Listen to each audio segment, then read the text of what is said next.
मुरादाबाद के नगर पंचायत अगवानपुर के टेम्पो स्टैंड के पास एक कब्रिस्तान है और कब्रिस्तान के पास कई वर्षों से दुकानें रखी हुई थी, जिसको लेकर रोजी रोटी लोग अपने आगे बढ़ाने का काम करते थे।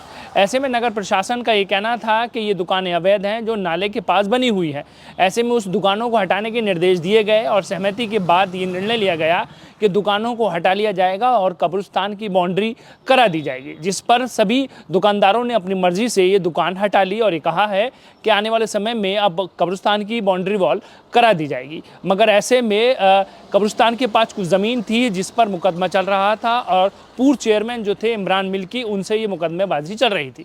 ऐसे में इमरान मिल्की आगे आए, उन्होंने कहा है कि ये ज़मीन मैं कब्रिस्तान को देता हूँ, जिसके बाद कुरैशी समाज में खुशी की लहर दौड़ गई और सभी ने इस कार्य की सराहना की।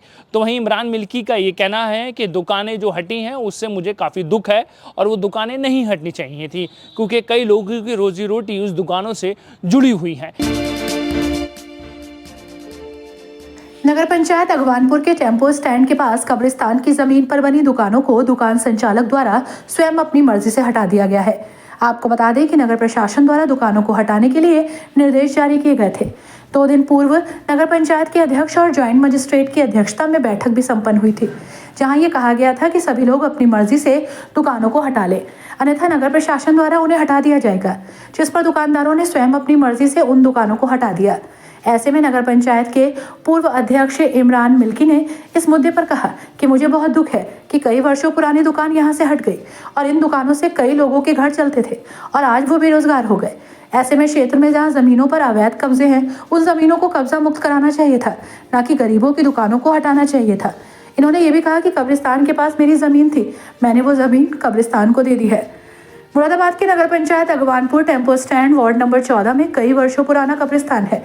काफी वर्षों से 20 से 30 दुकान कब्रिस्तान के पास अवैध रूप से बनी थी। कच्ची दुकानों को लेकर प्रशासन द्वारा उन्हें हटाने के निर्देश दिए गए। ज्वाइंट मजिस्ट्रेट सुनील कुमार धनवंता ने सभी क्षेत्रवासियों के साथ कुछ दिन पूर्व बैठक की थी। कहा था कि आप सभी लोग अपनी सहमति से हटा लें और स्थानीय नागरिकों के आश्वासन पर कहा गया था कि कब्रिस्तान की भूमि पर कोई नया निर्माण नहीं होगा, जिस पर सहमति बनी और सभी लोगों ने सहमति से अपनी दुकानें हटा ली। 20 से 30 दुकानें हैं जिन्हें लोग अब खुद हटा रहे हैं। दुकान हटाने के बाद कब्रिस्तान की बाउंड्री का काम कराया जाएगा। इस कार्य को लेकर सभी लोग काफी खुश हैं। क्षेत्रवासियों का कहना है कि अच्छा कार्य हुआ है। बहरहाल कई वर्षों पुरानी दुकान को संचालकों ने कब्रिस्तान के लिए समर्पित कर दिया और अपनी दुकानों को स्वयं हटा लिया, ताकि कब्रिस्तान की दीवार हो सके और पूरा कब्रिस्तान सही हो जाए। वर्षों से दुकान चला रहे दुकानदार ने अपनी दुकानों को वहां से हटा लिया। हालांकि उन लोगों की रोजी रोटी का नुकसान हुआ है, मगर वो सभी लोग इस बात से खुश हैं कि कब्रिस्तान की बाउंड्री हो जाएगी, जो काफी समय से अधूरी थी। चाचा आपका?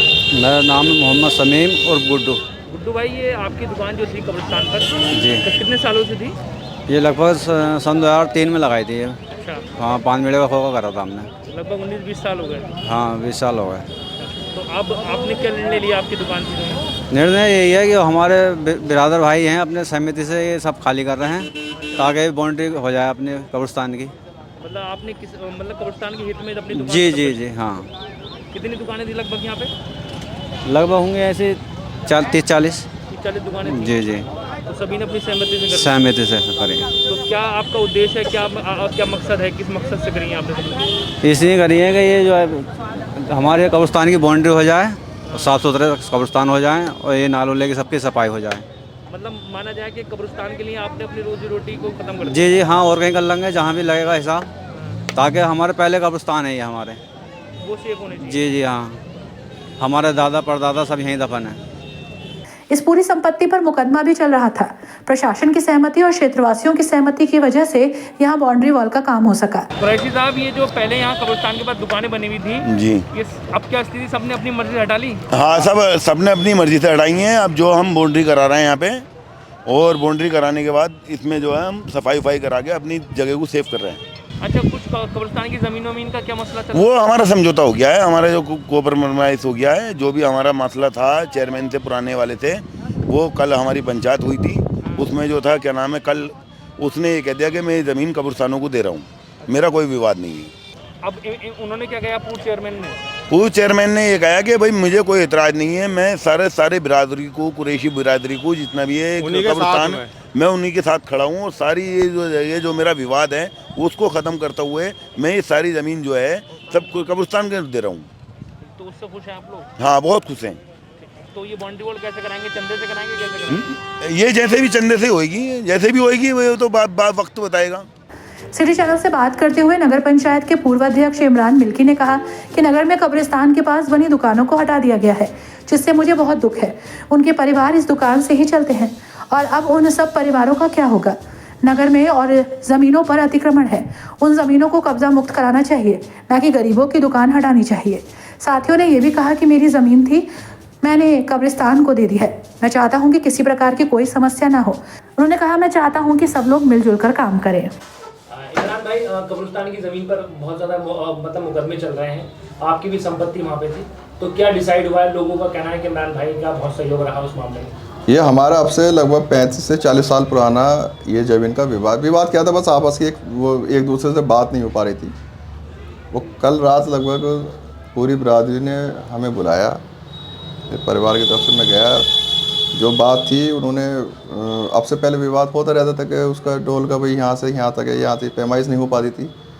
अब रात जब सब लोगों की हमारी आपस में बैठ कर बात हुई तो जितनी हमारी जगह निकल रही थी, मतलब सबकी सहमति से मैंने ठीक है साहब, ये अपने उसमें आप मिला लो। मैंने आपकी उसमें कोई विवाद बहुत नहीं ज़्यादा, जहाँ अपनों का सामना करना पड़े वो चीज़ लाख रुपए की करोड़ रुपए की बेकार है, जहाँ अपनों का सामना करना पड़े। तो वो मैंने अपने मुताबिक से आप अपने उसमें कर लो, मुझे कोई दिक्कत नहीं।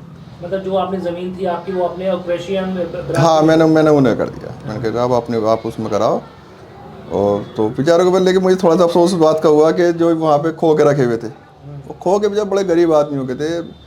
कुछ घर तो ऐसे थे कि बस उन्हीं खो के से चाय के खो के लगाकर और टायर पिंचर जोड़ने के बाद में, मतलब इस तरह से रस का ठेला लगाने के बाद में अपना घर का गुजारा करते थे।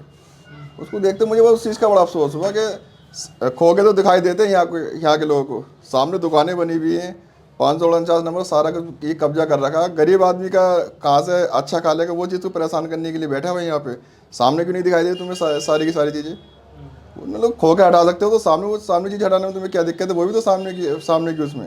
मैं कि यहाँ भूमाफिया का कब्जा है, अब बेचारे खो के हटा सकते हो, सामने की चीज़ नहीं हटा सकते उसमें, उसे हटाने में क्या दिक्कत है भैया तुम्हें?